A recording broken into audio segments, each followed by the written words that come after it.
दोस्तों, आज सुनिए विश्व विख्यात कहानीकार श्री सुदर्शन की कहानी हार की जीत, जो ज्ञान, शिक्षा और मनोरंजन का संगम है। तो चलिए शुरू करते हैं। माँ को अपने बेटे, साहूकार को अपने देनदार और किसान को अपने लहलहाते खेत देखकर जो आनंद आता है, वही आनंद बाबा भारती को अपना घोड़ा देखकर आता था। भगवत भजन से जो समय बचता, वह घोड़े को अर्पण हो जाता। वह घोड़ा बड़ा सुंदर था, बड़ा बलवान। उसके जोड़ का घोड़ा सारे इलाके में न था। बाबा भारती उसे सुल्तान कहकर पुकारते, अपने हाथ से खरहरा करते, खुद दाना खिलाते और देख देख कर प्रसन्न होते थे। ऐसे लगन, ऐसे प्यार, ऐसे स्नेह से कोई सच्चा प्रेमी अपने प्यारे को भी न चाहता होगा। उन्होंने अपना सब कुछ छोड़ दिया था, रुपया, माल, असबाब, जमीन, यहाँ तक कि उन्हें नागरिक जीवन से भी घृणा थी। अब गांव से बाहर एक छोटे से मंदिर में रहते और भगवान का भजन करते थे, परंतु सुल्तान से बिछुड़ने की वेदना उनके लिए असह्य थी। मैं इसके बिना नहीं रह सकूंगा, उन्हें ऐसी भ्रांति सी हो गई थी। वे उसकी चाल पर लट्टू थे। कहते, ऐसे चलता है जैसे मोर घनघटा को देखकर नाच रहा हो। गांवों के लोग इस प्रेम को देखकर चकित थे, कभी कभी कनखियों से इशारे भी करते थे, परंतु बाबा भारती को इसकी परवाह न थी। जब तक संध्यासमय सुल्तान पर चढ़कर 8-10 मील का चक्कर न लगा लेते, उन्हें चैन न आता। खड्गसिंह उस इलाके का प्रसिद्ध डाकू था। लोग उसका नाम सुनकर कांपते थे। होते होते सुल्तान की कीर्ति उसके कानों तक भी पहुंची। उसका हृदय उसे देखने के लिए अधीर हो उठा। वह एक दिन दोपहर के समय बाबा भारती के पास पहुंचा और नमस्कार करके बैठ गया। बाबा भारती ने पूछा, खड्गसिंह, क्या हाल है? खड्गसिंह ने सिर झुकाकर उत्तर दिया, आपकी दया है।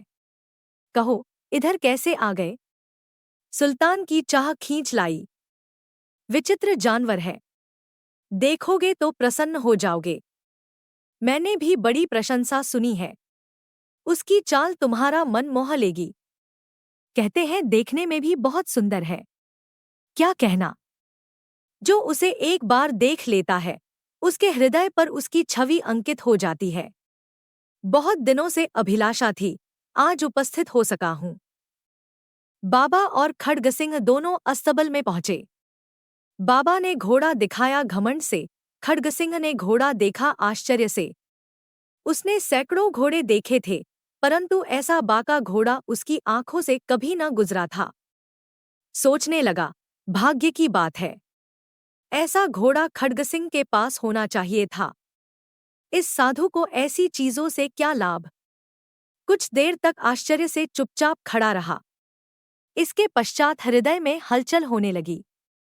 बालकों की सी अधीरता से बोला, परंतु बाबाजी, इसकी चाल न देखी तो क्या? बाबाजी भी मनुष्य ही थे। अपनी वस्तु की प्रशंसा दूसरे के मुख से सुनने के लिए उनका हृदय अधीर हो गया।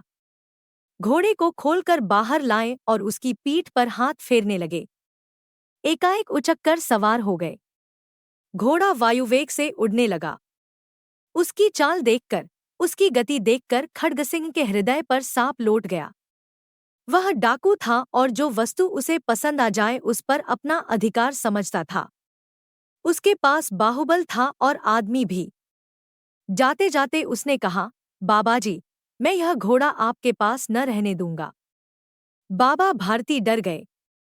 अब उन्हें रात को नींद न आती थी। सारी रात अस्तबल की रखवाली में कटने लगी।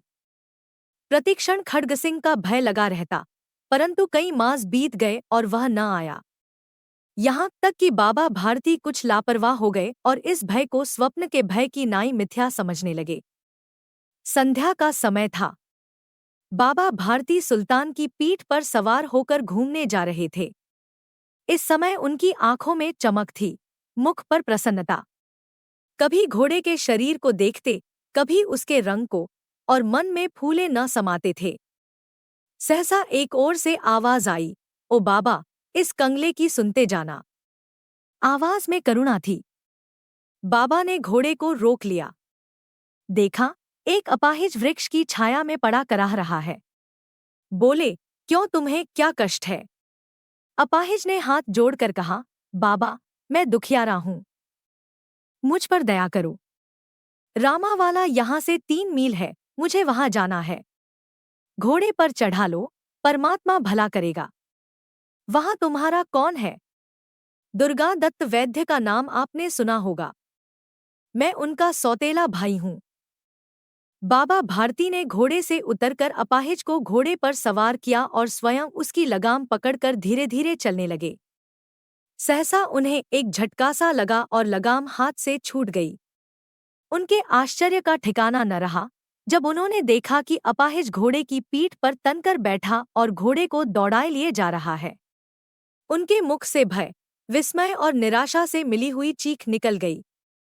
वह अपाहिज डाकू खड्गसिंह था। बाबा भारती कुछ देर तक चुप रहे और कुछ समय पश्चात कुछ निश्चय करके पूरे बल से चिल्लाकर बोले, जरा ठहर जाओ। खड्गसिंह ने यह आवाज सुनकर घोड़ा रोक लिया और उसकी गर्दन पर प्यार से हाथ फेरते हुए कहा, बाबाजी, यह घोड़ा अब न दूंगा, परंतु एक बात सुनते जाओ। खड्गसिंह ठहर गया। बाबा भारती ने निकट जाकर उसकी ओर ऐसी आंखों से देखा जैसे बकरा कसाई की ओर देखता है और कहा, यह घोड़ा तुम्हारा हो चुका है। मैं तुमसे इसे वापस करने के लिए न कहूंगा, परंतु खड्गसिंह, केवल एक प्रार्थना करता हूं, इसे अस्वीकार न करना, नहीं तो मेरा दिल टूट जाएगा। बाबाजी, आज्ञा कीजिए, मैं आपका दास हूं, केवल यह घोड़ा न दूंगा। अब घोड़े का नाम न लो। मैं तुमसे इस विषय में कुछ न कहूंगा। मेरी प्रार्थना केवल यह है कि इस घटना को किसी के सामने प्रकट न करना। खड्गसिंह का मुंह आश्चर्य से खुला रह गया। उसका विचार था कि उसे घोड़े को लेकर यहाँ से भागना पड़ेगा, परंतु बाबा भारती ने स्वयं उसे कहा कि इस घटना को किसी के सामने प्रकट न करना। इससे क्या प्रयोजन सिद्ध हो सकता है? खड्गसिंह ने बहुत सोचा, बहुत सिर मारा, परंतु कुछ समझ न सका।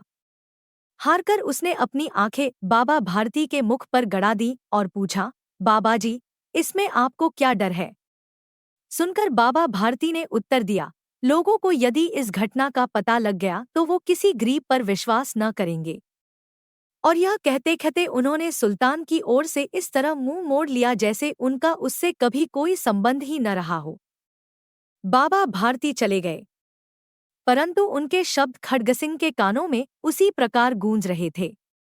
सोचता था, कैसे ऊंचे विचार हैं, कैसा पवित्र भाव है। उन्हें इस घोड़े से प्रेम था, इसे देखकर उनका मुख फूल की नाई खिल जाता था। कहते थे, इसके बिना मैं रह न सकूंगा। इसकी रखवाली में वे कई रात सोए नहीं। भजन भक्ति न कर रखवाली करते रहे, परंतु आज उनके मुख पर दुख की रेखा तक दिखाई न पड़ती थी।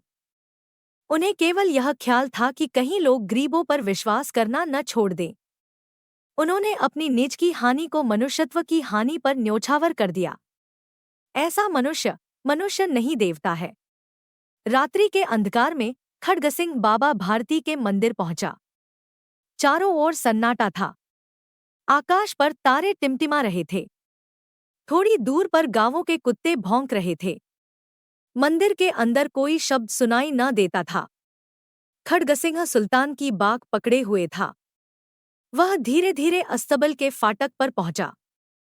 फाटक किसी वियोगी की आंखों की तरह चौपट खुला था। किसी समय वहां बाबा भारती स्वयं लाठी लेकर पहरा देते थे, परंतु आज उन्हें किसी चोरी, किसी डाके का भय न था। हानि ने उन्हें हानि की तरफ से बेपरवाह कर दिया था।